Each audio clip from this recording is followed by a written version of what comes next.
Sunil sir, ये जो सारी स्थिति है, हम जो कह रहे हैं कि बहुत मोर्चों पे फंसे हुए हैं, जवाब नहीं है, तो वो जो चौपाई है, जो रामायण की बहुत शाश्वत, जो हम बार बार दोहराते हैं कि वो जाको प्रभु दारुण दुख देही ताकि मति पहले हर लई, इस तरीके का कुछ सीन उत्पन्न हो रहा है, बन रहा है कि आप जो कुछ कोशिश करते हैं वो हर तरफ उल्टा पड़ता चला है। तो सब पर आपकी एक प्रतिक्रिया सुनील सर। धन्यवाद संजीव जी। दरअसल भारतीय जनता पार्टी या आरएसएस, राष्ट्रीय स्वयंसेवक संघ, क्या सामाजिक सशक्तिकरण की राजनीति के लिए जाने जाते हैं? क्या इनकी राजनीति समाज में पिछड़े, दलित, वंचित समाज को आगे लाने की कोशिश है? इन्होंने इस देश के इतिहास के किसी भी दौर में अपने स्थापना काल से समाज के इस वर्ग को आगे लाने की कभी कोशिश की? कोई आंदोलन खड़ा किया? वैचारिक स्तर पर क्या इन्होंने कभी इसका समर्थन किया? आप दीनदयाल उपाध्याय जी का एकात्म मानववाद पढ़ लीजिए, और चाहे सावरकर साहब के कथनों को याद कर लीजिए, और चाहे गुरु जी की बातों को याद कर लीजिए, किसी ने सामाजिक सशक्तिकरण या सामाजिक न्याय शब्द का नाम तक नहीं लिया। वो वर्ण व्यवस्था के पक्षधर रहे। उन्होंने मनुस्मृति का समर्थन किया, भारतीय संविधान का उन्होंने विरोध किया था जब इस संविधान अडॉप्ट किया गया कि इसमें भारतीय क्या है, इसमें मनुस्मृति कहाँ है, मनुस्मृति के प्रावधान इसमें कहाँ है, ये बात कही गई थी। और कोई किसी ने चोरी छुप के नहीं कहा था, पूरे हल्ला गुल्ला के साथ कहा था, विरोध के साथ कहा था, अपनी बात कहते उन्होंने दावे किए थे। तो कोई सामाजिक सशक्तिकरण या सामाजिक न्याय, यह भारतीय जनता पार्टी या राष्ट्रीय स्वयंसेवक संघ की मूल विचारधारा नहीं है। अगर वो जातीय जनगणना की बात आज भारतीय जनता पार्टी कर रही है तो निश्चित रूप से किसी न किसी राजनीतिक कारणों से कर रही है। और अगर आप अपने स्वभाव के विपरीत कोई काम करते हैं, किसी मजबूरी में आपको निर्णय लेना पड़ता है, तो उसके नफे नुकसान तो आपको उठाने पड़ेंगे। जातीय जनगणना और उसको जनगणना के साथ जोड़ देना, भारतीय जनता पार्टी ने एक तरह से जो विपक्ष का, खासतौर से कांग्रेस का या सामाजिक आंदोलन की राजनीति करने वाले दलों का, राष्ट्रीय पैमाने पर कांग्रेस के एजेंडे को छीनने की कोशिश की है। आप एजेंडे को केवल वक्तव्यों से नहीं छीन सकते, आप स्वाभाविक रूप से उस रास्ते पर नहीं चल सकते हैं जिस रास्ते पे आप कभी चले ना हो और जिस पे आप चलना भी नहीं चाहते। भारतीय जनता पार्टी की मजबूरी यह है कि उसको उस रास्ते पे चलने के लिए मजबूर होना पड़ा जिस रास्ते का वो नाम नहीं लेना चाहती थी। yes. नक्शे पर उस रास्ते को स्वीकार करने के लिए नहीं तैयार थी कि ऐसा भी कोई नक्शा है, ऐसा भी कोई रास्ता है। वो विवश हो गई। अब जब उसको यह इस राजनीतिक व्यवस्था के कारण जब वो चलेगी तो निश्चित रूप से उसका नुकसान होगा। अपने मतदाताओं को क्या उसने सामाजिक न्याय के आधार पर तैयार किया है, हिंदुत्व के आधार पर तैयार किया है, हिंदू राष्ट्र का सपना लोगों को दिखाया है। और जब उनका मतदाता हिंदू राष्ट्र के सपने के साथ आगे बढ़ा है तो वह यह सामाजिक न्याय की राजनीति को क्यों स्वीकार कर लेगा? वो तो अपना वर्चस्व देख रहा था उसमें।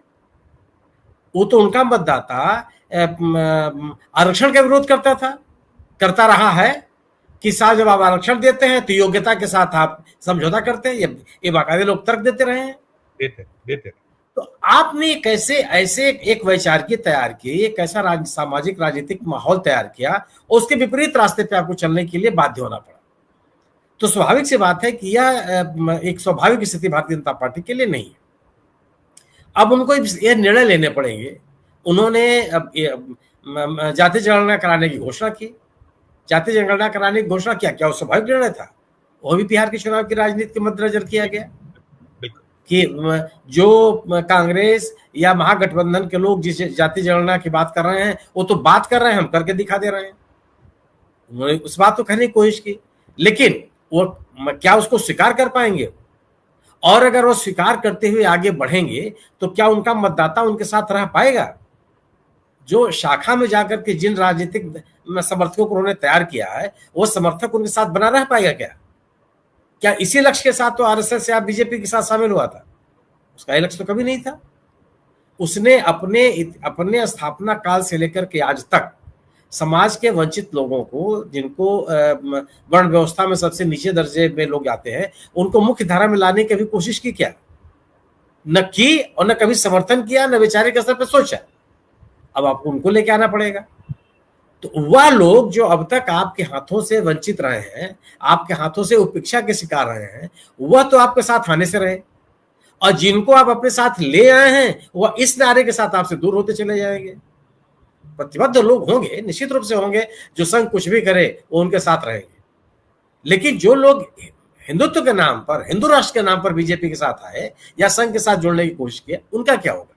क्या करेंगे? व्यवस्था बीजेपी की है। दूसरी चीज, मैं उत्तरी भारत और दक्षिण भारत के संघर्ष को बीजेपी के सामने कोई चुनौती नहीं मानता, क्योंकि बीजेपी ने कब चिंता की दक्षिण की? उसको अपने राजनीतिक हित देखने हैं। वह राजनीतिक हित देखती है हिंदी बेल्ट में। हिंदी बेल्ट में भी कुछ राज्यों को जिनमें उसने अपनी पैठ बना रखी है, मध्य प्रदेश है, उत्तर प्रदेश है, छत्तीसगढ़ है, महाराष्ट्र है, गुजरात है, इन राज्यों के बीच में वो अपना राजस्थान है, इसमें अपनी स्थिति वो देखती है कि वहां उसकी स्थिति मजबूत हो। वो बंगाल में भी अपनी स्थिति बहुत मजबूत स्थिति नहीं देखती। वह उस रास्ते पर या वह माहौल नहीं बना पाई जिस रास्ते पे चलते हुए वो गुजरात को गुजरात बना ली, या गुजरात उसने अपनी एक पैठ बना ली। क्या गुजरात में कोई तरक्की हो गई है? क्या एक बड़ा बहुत ही स्वर्णिम वर्तमान बन गया लोगों का, बड़ी खुशहाली है।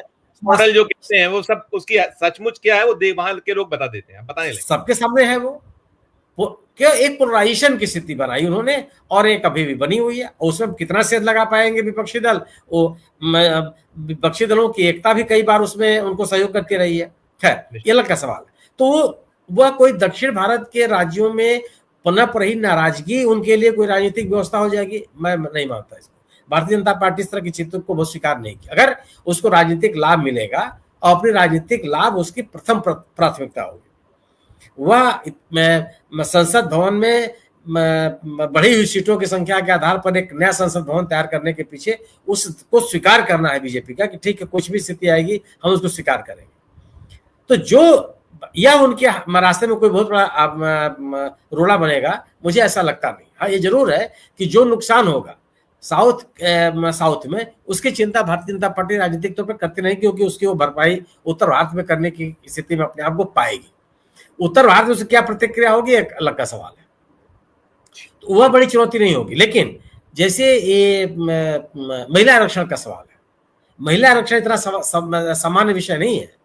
अगर महिला आरक्षण से भारतीय जनता पार्टी को इतना ही राजनीतिक लाभ मिलना होता तो वह 10 साल के लिए नहीं टालती, वो तत्काल उसको लागू कर देते कि देखिए मैंने लागू कर दिया। वह उनको पता है कि इसके क्या रिपरकशन होने हैं, क्योंकि क्या महिलाओं को यह संघ कितना प्राथमिकता देता है, कितना बढ़ावा उसने दिया, अपने नीति निर्णय की प्रक्रिया में कितनी महिलाओं को शामिल किया।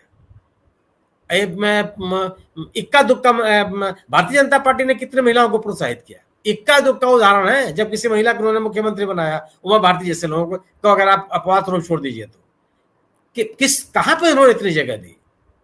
तो आज तक कोई महिला, हमारे ख्याल से जहां तक मुझे याद आ रहा है, कोई महिला भारतीय जनता पार्टी के अध्यक्ष तक नहीं बनी है। तो ये ऐसा नहीं था कि बहुत प्रोत्साहित करते हो, बहुत आगे बढ़ाते रहे। वह उनके लिए एक समस्या बनेगी कि आखिर इस निर्णय को कैसे बढ़ाए। तो भारतीय जनता पार्टी ने अपने स्वाभाविक राजनीति, अपने स्वाभाविक चिंतन, अपने स्वाभाविक उद्देश्य से हट करके राजनीतिक व्यवस्था के साथ जो निर्णय ली है, निश्चित रूप से उसको लागू करने में उनसे ढेर सारी समस्याएं उसके रास्ते में आएंगी।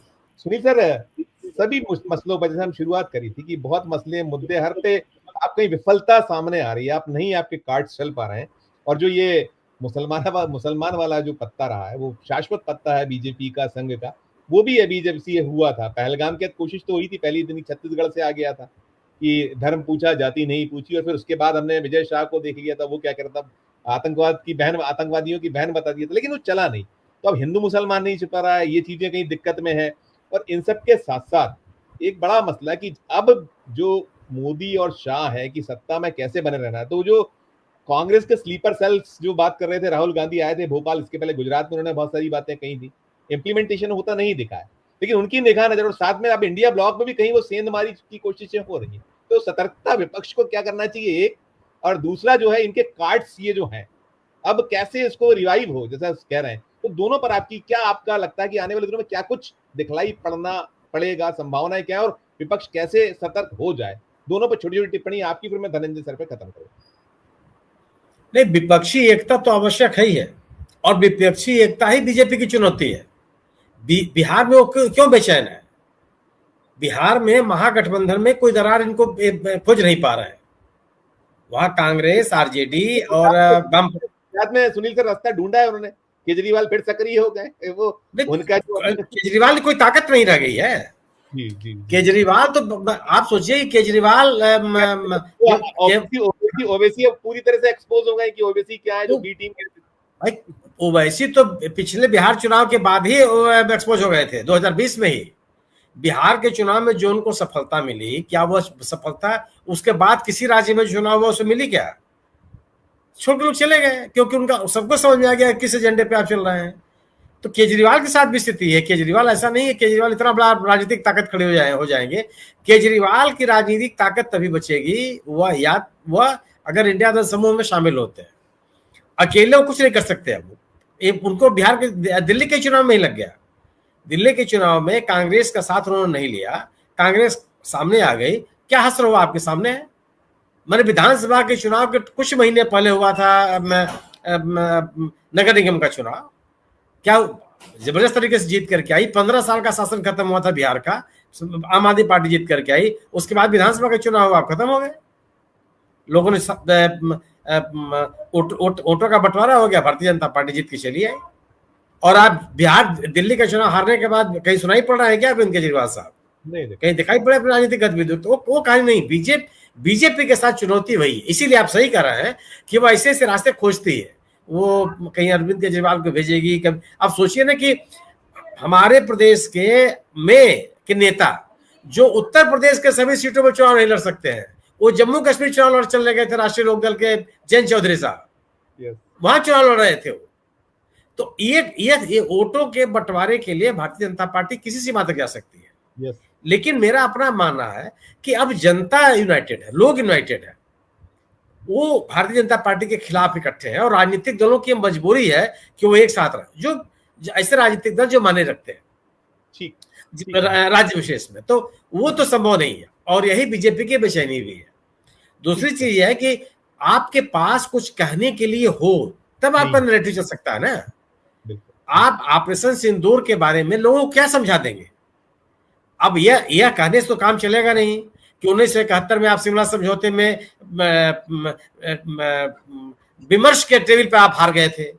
1966 के समझौते में आप विमर्श के टेबल पे आप हार गए थे।